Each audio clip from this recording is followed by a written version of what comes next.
ಈಗ ನನ್ನ ಬಗ್ಗೆ ನಿನ್ನ ಬಗ್ಗೆ ನೋಡ್ರಿ ಅವ್ಳು ಹೋಗುವಾಗ ಮನೆಯಿಂದ ಪ್ರತಿಯೊಬ್ಬರ ಕಣ್ಣಲ್ಲಿ ನೀರಿತ್ತು ನೋಡ್ರಿ. ಅವ್ನ ಬಗ್ಗೆ ನಾವು ಮಾತಾಡ್ಸಲಿಲ್ಲ. ಅವ್ನ ನನ್ನ ಜನ ನಂಗೆ ಬಿಟ್ಟು ಕೊಟ್ಟಿಲ್ಲ. ನಿನ್ನಂತವ್ರೆ ನಿನ್ನ ಬಿಂಬಿ. ಅಯ್ಯೋ ದೇವರೇ, ಒಂದೇ ರೂಮಲ್ಲಿ ನಿಮ್ಮ ಜೊತೆಗೆ ಹೇಗೆ ಇರುವುದು? ರಕ್ಷಿತಾ ಧ್ರುವಂತ್ ನಡುವೆ ಈಗ ಸೀಕ್ರೆಟ್ ರೂಮ್ ಅಲ್ಲಿ ಜಗಳಗಳು ಶುರುವಾಗಿದೆ. ನಿಮ್ಗೆ ಗೊತ್ತಿರಬಹುದು, ನಿನ್ನೆ ಇಬ್ರನ್ನು ಕೂಡ ಸೀಕ್ರೆಟ್ ರೂಮ್ಗೆ ಕಳಿಸಲಾಯಿತು. ಆಮೇಲೆ ಇಬ್ರು ಕೂಡ ಸೀಕ್ರೆಟ್ ರೂಮ್ ಒಳಗೆ ಬಂದಿದ್ದಾರೆ. ಈಗ ಬಿಟ್ಟಿರೋ ಪ್ರೋಮೋದಲ್ಲಿ ಏನಿದೆ ಅಂತ ಹೇಳಿದ್ರೆ, ಇಬ್ರು ಕೂಡ ಸೀಕ್ರೆಟ್ ರೂಮಿಗೆ ಬಂದ ಕೂಡಲೇ ಧ್ರುವಂತ್ ಅವರು ರಕ್ಷಿತಂಗೆ ಹೇಳ್ತಾರೆ, ಈ ಮೈಕನ್ನ ಹಾಕೋ, ಇದನ್ನ ಕೇಳಿಸ್ಕೋಬೇಕು, ಅವರೆಲ್ಲ ನಮ್ಮ ಬಗ್ಗೆ ಏನ್ ಮಾತಾಡ್ತಾರೆ ಅಂತ ಹೇಳಿ ಇಲ್ಲಿ ನಮ್ಗೆ ಗೊತ್ತಾಗತ್ತೆ ಅಂತ ಹೇಳಿ ಇಬ್ರು ಕೂಡ ಅದನ್ನ ಹಾಕೊಂಡು ಕೂತ್ಕೊಳ್ತಾರೆ.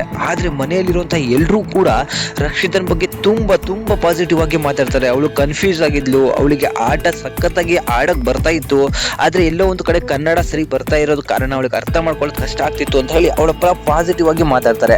ಆದ್ರೆ ಧ್ರುವಂತ್ ಬಗ್ಗೆ ಸಿಕ್ಕಾಪಟ್ಟೆ ನೆಗೆಟಿವ್ ಆಗಿ ಮಾತಾಡ್ತಾರೆ. ಸೊ ಎಲ್ರು ಕೂಡ ನೋಡಿದ್ರ, ರಕ್ಷಿತಾ ಹೋಗ್ಬೇಕಾದ್ರೆ ಅತ್ರು, ಆದ್ರೆ ಅವ್ನು ಹೋಗ್ಬೇಕಾದ್ರೆ ಯಾರು ಕೇರೆ ಮಾಡ್ಲಿಲ್ಲ, ಹಾಗೆ ಹೀಗೆ ಅಂತ ಮಾತಾಡ್ತಾರೆ. ಆಗ ರಕ್ಷಿತನ್ ಕಣ್ಣಲ್ಲಿ ನೀರು ಬರುತ್ತೆ, ನನ್ನ ಜನ ನನ್ನನ್ನ ಬಿಟ್ಟು ಕೊಡ್ಲಿಲ್ಲ ಅಂತ ಹೇಳಿ. ಸೊ ಅದು ಸಿಕ್ಕಾಪಟ್ಟೆ ಚೆನ್ನಾಗಿರುವಂತಹ ಮಾತಿತ್ತು. ಆದ್ರೆ ಈ ಒಂದು ಮಾತು ಧ್ರುವಂತ್ಗೆ ಸಿಕ್ಕಾಪಟ್ಟೆ ನೋವು, ಸಿಕ್ಕಾಪಟ್ಟೆ ಉರಿಸ್ಬಿಡುತ್ತೆ. ನಿನ್ನಂತಹ ಡ್ರಾಮಾ ಜನಕ್ಕೆ ಇಲ್ಲಿ ಬೆಲೆ ಇರೋದು. ನೀನ್ ಆಡ್ತಿದ್ದಂತಹ ಆನ್ ದ ಸ್ಪಾಟ್ ನಾಟಕಗಳೆಲ್ಲನೂ ಕೂಡ ನಾನು ನೋಡಿದ್ದೀನಿ. ನಿನ್ನಂತವರಿಗೆ ಇಲ್ಲಿ ಬೆಲೆ ಅಂತ ಹೇಳಿ ಅವಳ ಮೇಲೆ ಇದ್ದಕ್ಕಿದ್ದಂತೆ ಜಗಳಕ್ಕೆ ಹೋಗ್ಬಿಡ್ತಾರೆ. ಬಿಗ್ ಬಾಸ್ ಮನೆ ಒಳಗಿದ್ದಿದ್ರೆ ಇಂತಹ ಜಗಳಕ್ಕೆ ತುಂಬಾ ಜನ ಸಪೋರ್ಟಿಗಾದ್ರೂ ಬರೋರು, ಬಿಡ್ಸೋರು, ಏನೋ ಒಂದು ಮಾಡೋರು. ಆದ್ರೆ ರಕ್ಷಿತನ್ಗೆ ಇಲ್ಲಿ ಬೇರೆ ಯಾರು ಇರ್ಲಿಲ್ಲ. ಅವಳಿಗೆ ಭಯ ಬಂದ್ಬಿಟ್ಟು, ಅಯ್ಯೋ ದೇವರೇ, ನಾನು ನಿನ್ನ ಜೊತೆಗೆ ಈ ರೂಮಲ್ಲಿ ಇರಬೇಕಾ ಅಂತ ಹೇಳಿ ಅಳ್ಳಿಕೆ ಶುರು ಮಾಡಿದ್ದಾರೆ.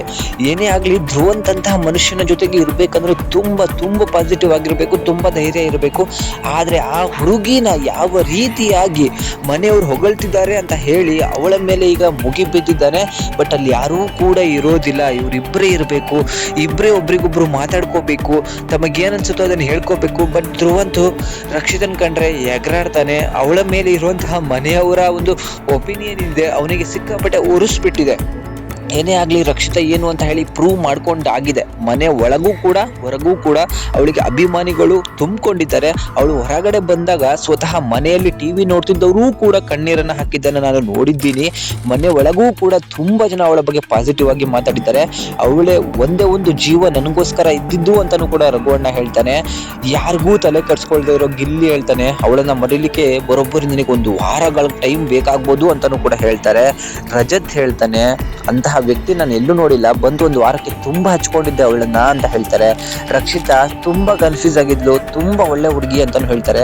ಅಂತ ಅಶ್ವಿನಿ ಮೇಡಮ್ 3-4 ಬಾರಿ ಅವಳಿಗೆ ಸ್ವಾರಿಯನ್ನ ಕೇಳಿ, ತಾನು ಅವಮಾನ ಮಾಡಿದಕ್ಕೆ ಸ್ವಾರಿ ಕೇಳಿ, ನನ್ನ ಮನೆಗೆ ಬಾ ಮಗು ನೀನು ಅಂತ ಹೇಳಿ ಅವಳಿಗೆ ಮುತ್ತು ಕೊಟ್ಟು ಕಳಿಸ್ತಾರೆ. ಅಂತಹ ಎಲ್ಲರ ಮನಸ್ಸು ಗೆದ್ದಂತಹ ರಕ್ಷಿತಾ ಈಗ ಸೀಕ್ರೆಟ್ ರೂಮ್ ಅಲ್ಲಿ ಧ್ರುವಂತ್ ಕೈಲಿ ಸಿಕ್ಕಾಕೊಂಡು ಏನಾಗ್ತಾರೋ ಕಾದು ನೋಡ್ಬೇಕಾಗತ್ತೆ.